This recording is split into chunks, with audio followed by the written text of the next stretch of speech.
Olá pessoal, aqui é o Carlos Martins para mais um Giro de Mercado em 5 minutos, dessa vez para o dia 15 de 6 de 2015, com os fechamentos do dia 12, sexta-feira. O Bovespa caindo de volta para a linha de tendência do Fibonacci Fan, né? Fechou inclusive colado nela. Eu achava que ela ia nem fazer mínima para baixo, né? Fez uma mínima para baixo, mas mesmo assim as aberturas e fechamento ficaram dentro do espaço em branco aqui entre a linha de tendência e a linha horizontal dos 54 mil. Para a semana que vem, realmente está sem viés nenhum. Ele veio na balada lá dos 59 mil até bater nos 52.700 aqui, né, que já era um suporte que, em vez de que a gente tinha aqui atrás dois topos testando o mesmo patamar de preço, chegou aqui e simplesmente parou, ainda entre 53 e 54 mil, que é uma região chata para o Ibovespa, ele parou aqui. Se ele continuar passando para baixo, ele abre projeção para testar lá os 50 mil, a divisa 50.049.999, né? Se ele conseguir, por outro lado, se colocar para cima aqui dos 54.400 pontos, ele pode voltar lá para os 56 mil, tá? Mas o viés não tem essas duas possibilidades e a gente vai ter que trabalhar, esperar em cima do gráfico ver o que vai acontecer. Vou falar agora então do Ibovespa Futuro Mini, que está numa posição muito parecida que a do Avista, está andando aqui dentro do espaço pré-delimitado, né, entre os 54.600 e os 52.800. É a mesma lógica, se passar para baixo, deve testar lá a região dos 49 mil, se passar para cima dos 54.600, pode voltar para os 56.500. Os dois aí estão andando em linha. Dentro dos sinais também, né? Às vezes tem um que dá sinal antes do outro, nesse caso não tem não.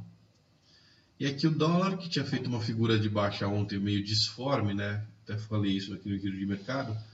Hoje faz um sinal de perda de força, tá? Ele subiu um pouquinho, 1%, voltou para os 13,14, montou um sinal de perda de força. Como ele já deu um sinal de baixa, realmente caiu aí quase 4% depois que ele deu esse sinal. Ele deu um sinal de alta seguido de um de baixa e agora de um de perda de força.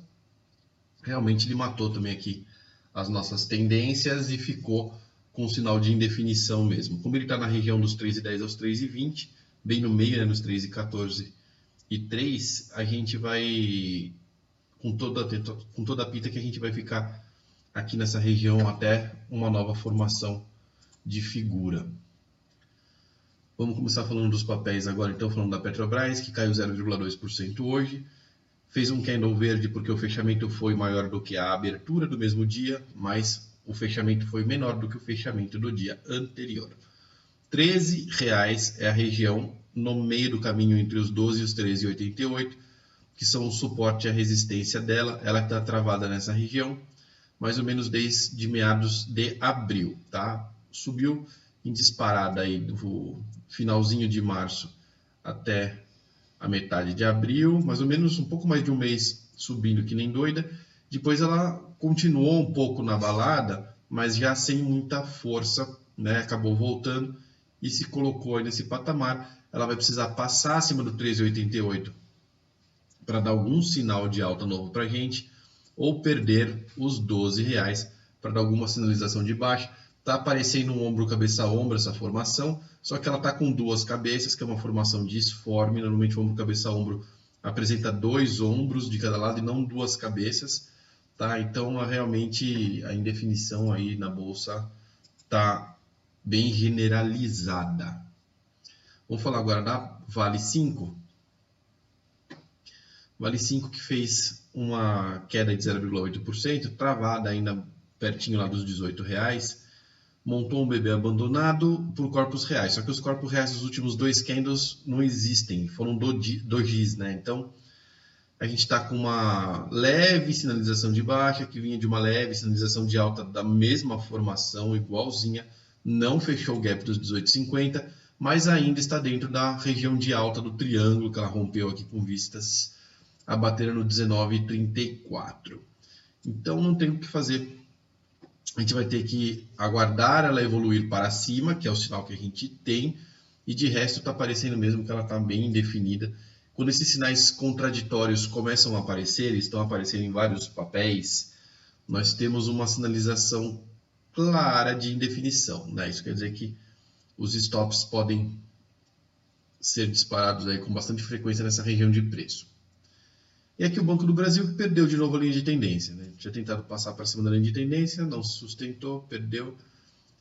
Aquela região chata que eu te falei, do 53 mil a 54 mil pontos do Ibovespa, os papéis ameaçam subir, caem, ameaçam subir, caem, né? Não tem uma definição clara do que vai acontecer.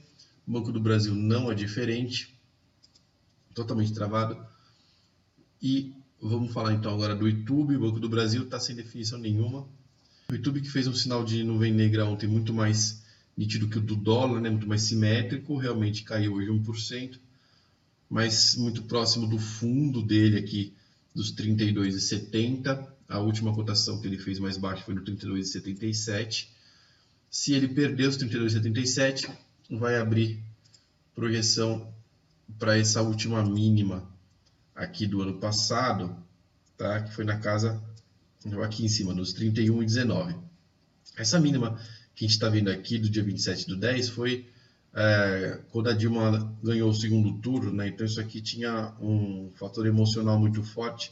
Na prática, essa mínima aqui dos 31,19 é que é realmente o suporte real, tá? E para cima tem um monte de resistência também no YouTube, até os 34,50 a 35, que é a faixa mais forte.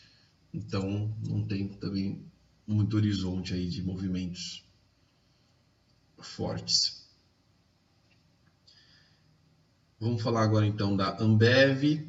Ambev que não conseguiu mesmo passar dos 18,80, ficou travada aqui embaixo. Se ela passar a semana que vem para cima dos 18,80, continua a mesma história de apontar para R$ 20,15. Se por outro lado perder os 18, 17,37 vai ser o alvo. E para encerrar a semana, vamos falar do Dow Jones. Vamos lá. O Dow Jones que segue, né, na mesma balada aí de ficar em torno dos 18 mil. Essa semana ele começou a semana, né, mais ou menos na casa dos 17.800 pontos, terminou nos 17.900. Tá? Deu uma passadinha, lá por baixo ameaçou, né, uma queda, aí de repente ele se recuperou, muito parecido com o que a gente está vendo no Ibovespa. O Ibovespa nos 53 mil pontos e o Dow Jones na casa dos 18 mil são muito parecidos em volatilidade. E aí ele toca lá nos 18 mil e cai de novo hoje, então quando ele chega nos 18 mil, nitidamente entra uma força vendedora, mas não tem vendedor, ninguém quer ser o primeiro a vender abaixo dos 17.700. Realmente ele parece que ele está esperando uma definição do Fed lá sobre a emissão monetária. Agradeço muito a presença de todos e até o próximo giro de mercado em 5 minutos.